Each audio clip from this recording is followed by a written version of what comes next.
Assalamualaikum warahmatullahi wabarakatuh. Perkenalkan, nama saya Imelda Permatasari dengan NIM 21060260015.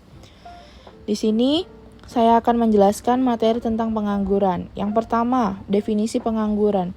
Pengangguran merujuk pada kondisi di mana individu yang mempunyai kualifikasi dan kesiapan untuk bekerja, namun tidak dapat menemukan pekerjaan yang sesuai dengan kemampuan dan keinginan mereka, serta aktif mencari pekerjaan. Dalam konteks ekonomi, pengangguran adalah indikasi kurangnya pemanfaatan sumber daya manusia yang dapat mempengaruhi kesejahteraan ekonomi dan sosial. Pengangguran bisa disebabkan oleh berbagai faktor, seperti fluktuasi ekonomi, perubahan struktural dalam perekonomian, atau ketidakcocokan antara keterampilan pekerja dan permintaan pasar kerja. Selanjutnya, ada pengangguran dalam perspektif ekonomi Keynesian. Dalam perspektif ekonomi Keynesian, pengangguran dijelaskan sebagai bagian dari masalah ketidakseimbangan antara penawaran dan permintaan agregat dalam perekonomian. Teori Keynesian yang dikembangkan oleh ekonom John Maynard Keynes menekankan peran penting dari permintaan efektif dalam menentukan tingkat aktivitas ekonomi dan tingkat pengangguran. Keynes berpendapat bahwa tingkat pengangguran dapat terjadi ketika ada kekurangan permintaan agregat, yang berarti bahwa pengeluaran konsumen dan investasi yang rendah dapat menyebabkan pengurangan produksi dan penurunan tingkat pekerjaan. Selanjutnya ada jenis-jenis pengangguran berdasarkan penyebabnya. Yang pertama ada pengangguran friksional. Terjadi ketika seseorang berhenti dari pekerjaan mereka dan mencari pekerjaan baru. Ini adalah jenis pengangguran yang umum terjadi ketika orang berpindah pekerjaan atau memasuki pasar kerja untuk pertama kalinya. Lalu yang kedua, ada pengangguran struktural. Terjadi ketika seseorang tidak memiliki keterampilan atau kualifikasi yang sesuai untuk pekerjaan yang tersedia. Ini sering terjadi akibat perubahan dalam ekonomi atau perkembangan teknologi yang mengubah permintaan pasar kerja. Lalu yang ketiga, ada pengangguran siklus. Terjadi ketika pengangguran dipengaruhi oleh fluktuasi dalam siklus ekonomi. Selama resesi, tingkat pengangguran cenderung meningkat karena perusahaan memotong pekerjaan. Selanjutnya, yang keempat ada pengangguran musiman. Terjadi ketika pekerjaan hanya tersedia dalam periode tertentu, seperti pekerjaan pertanian yang hanya tersedia selama musim panen. Lalu selanjutnya ada faktor-faktor yang mempengaruhi adanya pengangguran.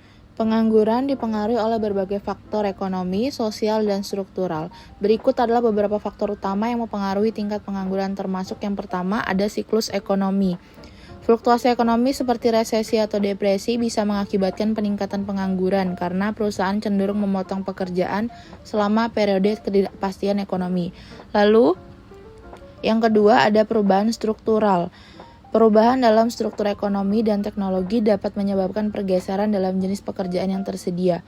Orang yang kehilangan pekerjaan karena perubahan ini mungkin menghadapi kesulitan untuk menemukan pekerjaan baru yang sesuai dengan keterampilan mereka.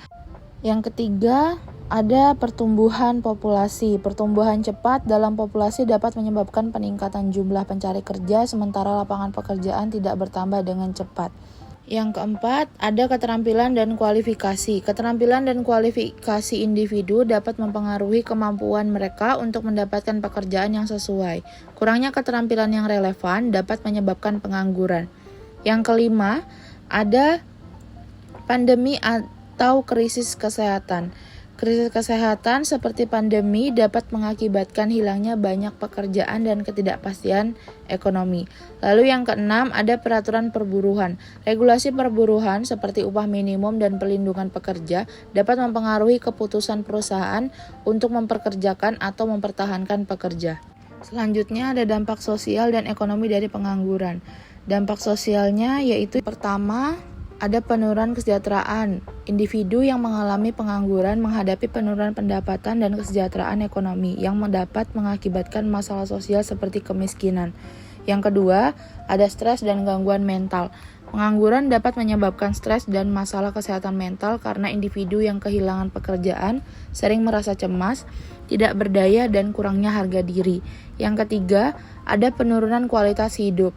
Pengangguran dapat mengakibatkan penurunan kualitas hidup, termasuk kesulitan dalam memenuhi kebutuhan dasar seperti makanan, rumah, dan perawatan kesehatan. Yang keempat, Ada peningkatan kriminalitas. Tingkat pengangguran yang tinggi dapat terkait dengan peningkatan tindak kejahatan, karena individu yang menganggur mungkin terdorong untuk mencari sumber penghasilan alternatif. Selanjutnya ada dampak ekonominya. Yang pertama ada penurunan pendapatan pajak. Karena individu yang menganggur membayar lebih sedikit pajak dan menerima lebih banyak manfaat sosial, pemerintah mengalami penurunan pendapatan pajak dan peningkatan beban sosial. Yang kedua, ada biaya sosial. Pemerintah harus mengeluarkan dana untuk program sosial dan layanan pengangguran yang merupakan beban ekonomi.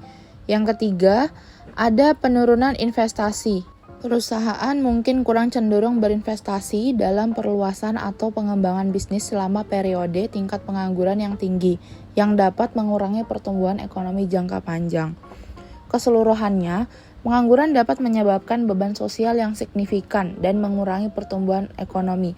Oleh karena itu, pemerintah dan lembaga ekonomi sering berupaya untuk mengurangi tingkat pengangguran melalui kebijakan dan program yang bertujuan untuk menciptakan lapangan kerja dan meningkatkan kualifikasi pekerja. Selanjutnya, ada strategi untuk mengatasi pengangguran.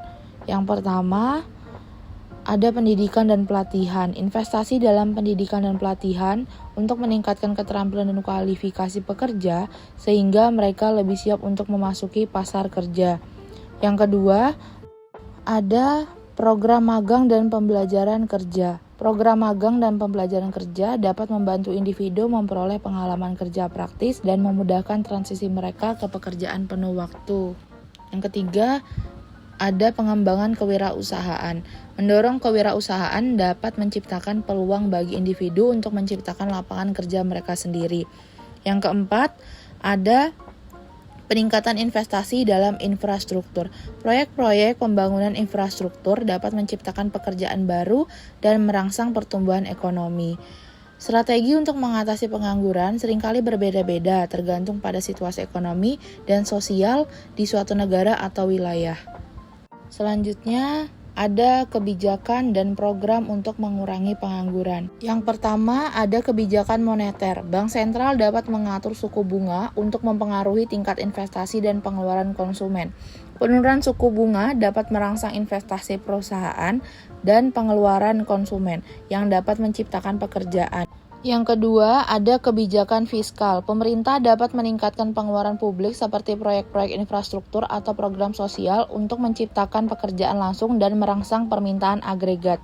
Yang ketiga, ada program pekerja musiman. Mengatur program pekerja musiman untuk mengatasi permintaan pekerjaan yang fluktuatif dalam sektor-sektor tertentu. Sekian pemaparan materi dari saya tentang pengangguran.